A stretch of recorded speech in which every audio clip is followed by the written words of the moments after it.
So I'm talking to this guy the other day in a supervision. He runs a fairly big organisation, youth workers, and he was telling me about one of his senior workers was saying to him he didn't want to undertake supervision, didn't want to do supervision. They've been doing supervision for some time, and he'd either said he hadn't got anything to talk about, or that he talks about just management issues and not about his actual practice with young people and other members of staff. And he may have come to this point where he said, I don't want to do supervision.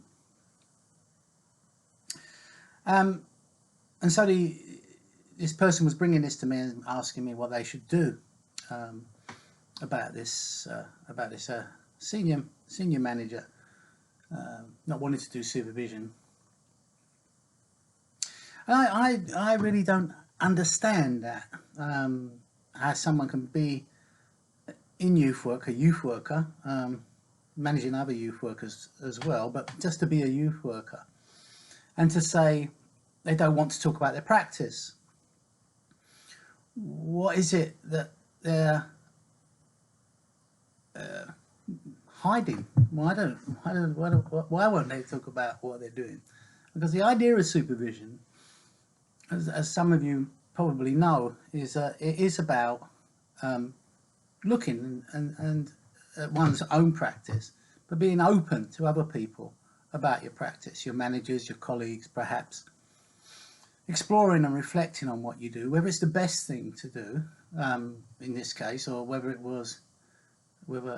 there was another way of doing it, or in the future there might be another way of doing it, but also as a quality assurance procedure, that this is the best we can do.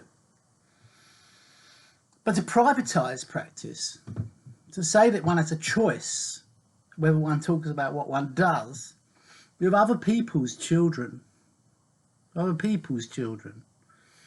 that doesn't need talking about, that somehow I'm getting paid to do this work, and I can somehow choose not to talk about that, to keep it to myself what it is I'm doing. It seems the height of irresponsibility.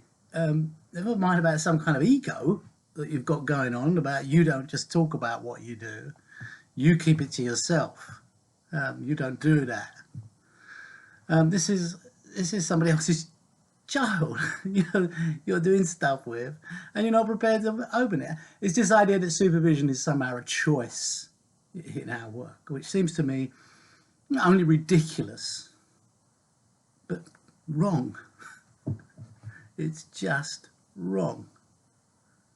That my child, your child, our children can be exposed to someone who does things with them and isn't prepared to talk to their manager or to anyone else about what it is that they do. And the only conclusion that you can draw from that, or perhaps one of the conclusions you can draw from that, is this person has something to hide, that they're not confident in what they do, or they think they might be doing something irresponsible, and they might be held to account in the way that all of us are held to account in the professions, in the law, in medicine, in all the professions, insurance, dentistry. Because supervision, as far as I can see, in terms of a moral or ethical practice, isn't something you can choose to do or not to do. It's a professional obligation. If I say I'm a professional, it's an obligation. It's an obligation to the profession, to the people I'm working for, to the young people I'm working with, to their parents, to their loved ones, to their guardians. But yeah, I will look at what I'm doing.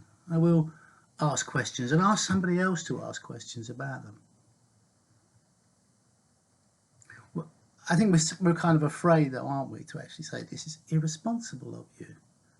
This is not a good example to other practitioners, that you shouldn't talk about what you do. You are above talking about what you do.